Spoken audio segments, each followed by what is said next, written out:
हमने पिछले वीडियो में आपको बताया कि हम एटा जिला से कैसे मथुरा पहुंचे और कैसे हमारा ट्रांसफ़र हुआ, जो कि कभी कभी भगवान हमारी सुन लेता है, हमारी इच्छा पूरी कर देता है। जब हम मथुरा आ गए तो मथुरा में हम 1 साल थे। 3 महीने पिताजी हमारे नरहौली थाने में थे और उसके बाद पिताजी का ट्रांसफ़र हो गया कोसी कला और पिताजी कोसी कला चले गए और हम लोग वहीं पर चौराहे पर शौक चौराहे पर हमने बाईपास पर मकान किराए पे ले लिया था और हम लोग वहीं पे रहने लगे। फिर पिताजी 3 महीना कोसी कला के बाद छाता ट्रांसफ़र हो गया और ये 1 साल में हम सिर्फ कहाँ घूमे, जन्मभूमि वृंदावन गए 1-2 बार और द्वारकाधीश और 1 बार शायद गोकुल भी गए थे। उसके बाद हम गिरिराज जी अभी तक एक भी बार नहीं गए, गोवर्धन पर्वत के दर्शन करने नहीं जा पाए। 1 साल के बाद ऐसे पिताजी की कहीं बाहर चले गए थे कि मीटिंग थी कि प्रयागराज आए, इतना याद नहीं है। तो हम लोगों को जब कभी पिताजी कहीं चले जाते थे तो मौका मिलता था तो हम लोग घूमने चले जाते थे। तो हम लोग, मम्मी बोली चलो हम लोग अब की गोवर्धन चलेंगे, सब जगह मथुरा में घूम लिए हैं, गोवर्धन नहीं गए और हम लोग गोवर्धन आ गए। जब हम लोग गोवर्धन आए, वहाँ पे गिरिराज जी के दर्शन किए तो वहाँ पे हम लोगों को पता चला कि यहाँ गिरिराज जी की परिक्रमा लगती है और वहाँ पर परिक्रमा का महत्व हम लोगों को समझ में आया। और फिर मम्मी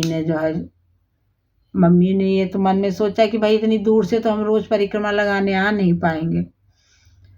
तो मम्मी ने गिरिराज जी से प्रार्थना की कि दरोगा जी को 1 साल के लिए गोवर्धन बुला लीजिए और मैं रोज़ परिक्रमा लगाऊंगी। और आप विश्वास नहीं करेंगे, छाता में जब 7 महीने हो गया था, उसके बाद जो पिताजी का ट्रांसफ़र आया वो थानाध्यक्ष गोवर्धन और हम लोग गोवर्धन आ गए। गोवर्धन थाने में मकान सरकारी था, वहीं रहने लगे और वहाँ पर आए तो फिर मम्मी ने हमसे कहा कि सुषमा, मैंने गिरिराज जी से कहा था कि आप बुलाएंगे तो मैं रोज़ परिक्रमा लगाऊंगी और मुझे परिक्रमा लगाना है, क्या तुम घर देख लोगी? क्योंकि भाई घर भी तो देखना ज़रूरी था। हम 4 भाई बहन हम थे, उसमें पिताजी ने शौकिया एक गाय भी पाली हुई थी। तो मैंने कहा हाँ मम्मी, तुम परिक्रमा लगाने जाओ और मैं सब देख लूँगी। और मम्मी परिक्रमा लगाने जाने लगी और मैं घर का, जबकि ऐसा नहीं था बर्तन वाली, झाड़ू पोछा वाली थी, लेकिन खाना पीना वगैरह तो बहुत सबसे मेन काम तो वही था। तो मैं खाना देखने लगी, मैं खाना पीना सब बनाने लगी। मुझे खाना ना बनाना आता था भी और मैंने खाना बनाना कैसे सीखा आपको बताऊंगी तो आप हंसेंगे और वो मैं कभी वीडियो बनाऊंगी कि मैं खाना क्यों बनाती थी और किस लिए बनाती थी और कैसे बनाती थी और कैसे मेरे पिताजी बनवाते थे, ज़रूर बताऊंगी आपको।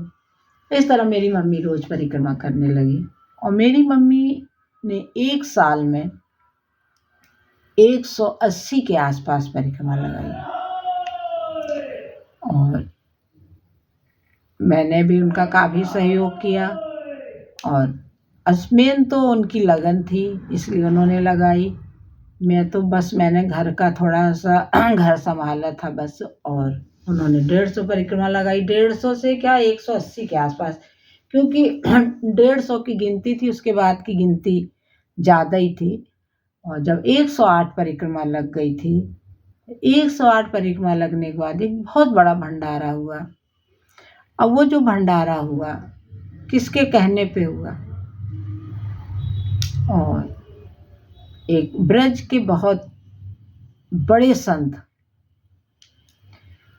या ब्रज की जान कह लीजिए, संतों ब्रज में बहुत हैं और बहुत पहुँचे हुए संत, लेकिन इनकी ही बात अलग है। वो उड़िया बाबा की शिष्य पंडित श्री गया प्रसाद जी, इनके बारे में हम क्या बताएं। और मैंने 1-2 वीडियो उनके बारे में बनाया है और मैं आपको बताऊंगी। और मेरे पिताजी भी बहुत बड़े पुलिस में रह के बहुत बड़े धार्मिक रहे, और धार्मिक वो कर्मकांड वाले धार्मिक नहीं थे, पहुँचे हुए वाले धार्मिक।